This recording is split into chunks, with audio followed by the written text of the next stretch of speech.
जय श्री कृष्ण दोस्तों। किसी एक राज्य में एक बहुत ही शक्तिशाली और न्यायप्रिय राजा राज करता था। एक दिन राजा शिकार के लिए जंगल गए। जब वे शाम को वापस लौट रहे थे तभी उन्होंने जंगल के एक हिस्से में देखा कि एक महिला और दो पुरुष आपस में तेज बहस कर रहे हैं। राजा उनके पास गए और बोले, आप लोग कौन हैं और किस बात पर झगड़ रहे हैं? इस पर पहले पुरुष ने कहा, मैं कर्म हूँ। दूसरे पुरुष ने कहा, मैं भाग्य हूँ। और उस महिला ने कहा, मैं बुद्धि हूँ। फिर बुद्धि नाम की महिला ने राजा से कहा, हम तीनों में विवाद इस बात को लेकर है कि हम में से सबसे श्रेष्ठ कौन है। हर कोई खुद को सबसे बड़ा मानता है। अब आप यहाँ आ गए हैं, इसलिए आप ही इसका फैसला कर दीजिए। राजा ने उनकी बात ध्यान से सुनी और बोले, इसका निर्णय अभी नहीं हो सकता। सही फैसला करने के लिए आप तीनों को एक परीक्षा देनी होगी। उसी समय राजा की नजर जंगल में लकड़ी काट रहे एक गरीब लकड़हारे पर पड़ी। राजा ने तीनों से कहा, तुम तीनों बारी बारी से एक एक सप्ताह तक इस लकड़हारे पर अपना प्रभाव डालो। जिससे उसके जीवन में सबसे ज्यादा उन्नति होगी वही सर्वश्रेष्ठ माना जाएगा। राजा ने सबसे पहले कर्म की ओर इशारा किया और कहा, पहले सप्ताह तुम्हारी बारी है। कर्म तुरंत लकड़हारे के शरीर में प्रवेश कर गया। कर्म के प्रभाव से लकड़हारे में अद्भुत ताकत आ गई। अब वह पहले से कहीं ज्यादा लकड़ी काटने लगा। दिन भर मेहनत करके उसने ढेर सारी लकड़ी इकट्ठा कर ली। लकड़ी देखकर वह बहुत खुश हुआ। लेकिन समस्या यह थी कि वह सारी लकड़ी एक साथ उठा नहीं सकता था। वह जितनी लकड़ी उठा पाता उतनी ही बाजार में ले जाकर बेचता। इसलिए उसे रोज उतना ही पैसा मिलता जितना पहले मिलता था।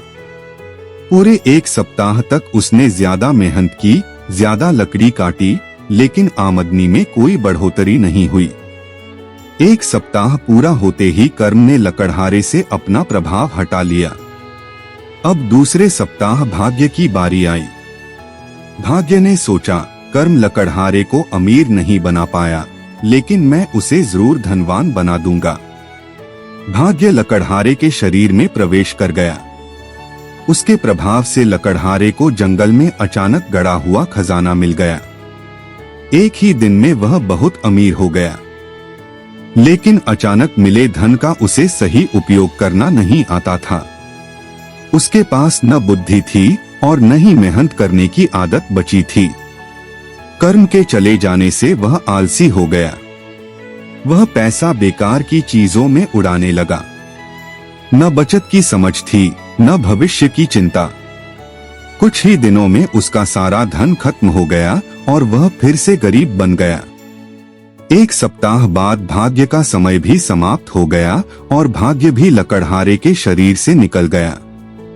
अब बुद्धि ने कहा, कर्म और भाग्य दोनों आकर चले गए, लेकिन लकड़हारे का सही विकास नहीं हो पाया। अब मेरी बारी है। इसके बाद बुद्धि लकड़हारे के मस्तिष्क में प्रवेश कर गई। बुद्धि के आते ही लकड़हारे की सोच बदल गई। उसका दिमाग पहले से तेज चलने लगा। उसे समझ आने लगा कि काम को कैसे बेहतर तरीके से किया जाए। सबसे पहले उसने अपनी कुल्हाड़ी की धार तेज की। फिर वह जंगल गया और लकड़ी काटने लगा। धार तेज होने से वह कम मेहनत में ज्यादा लकड़ी काटने लगा। लकड़ी काटते समय जो छोटे छोटे टुकड़े जमीन पर गिरते थे वह उन्हें भी उठाने लगा। उसने बुद्धि से काम लेते हुए छोटी और बड़ी सभी लकड़ियों को रस्सी से बांधा और खींचकर बाजार ले गया। इस बार उसने पहले से कहीं ज्यादा लकड़ी बेची और ज्यादा पैसा कमाया। कमाई बढ़ने पर उसने एक और कुल्हाड़ी खरीद ली। अगले दिन दोनों कुल्हाड़ियों को बारी बारी से इस्तेमाल करने लगा। जब एक कुंद होती तो दूसरी से काम करता। इस तरह उसकी मेहनत भी बढ़ी और कमाई भी। पूरे एक सप्ताह में उसने खूब लकड़ी काटी, बेची और कुछ पैसा बचाकर भी रखा। धीरे धीरे उसकी गरीबी कम होने लगी और उसका जीवन सुधर गया। अब वह संतुष्ट और खुश रहने लगा।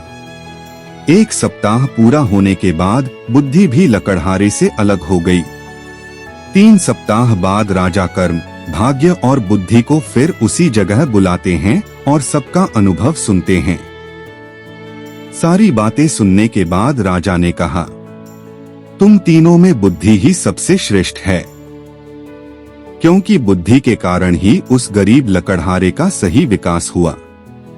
जहाँ बुद्धि होती है वहाँ कर्म अपने आप आ जाता है, और जहाँ कर्म होता है वहाँ भाग्य भी साथ देता है। इसलिए बुद्धि सबसे बड़ी शक्ति है।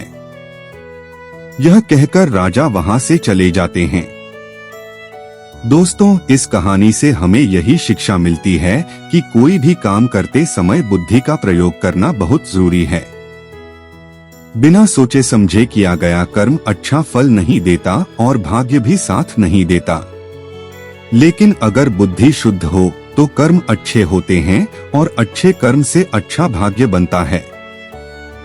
दोस्तों, हमें उम्मीद है कि यह कहानी आपको पसंद आई होगी। ऐसी ही और ज्ञानवर्धक व पौराणिक कहानियाँ सुनने के लिए चैनल को सब्सक्राइब करें, वीडियो को लाइक करें और कमेंट में लिखें। जय श्री कृष्ण। राधे राधे।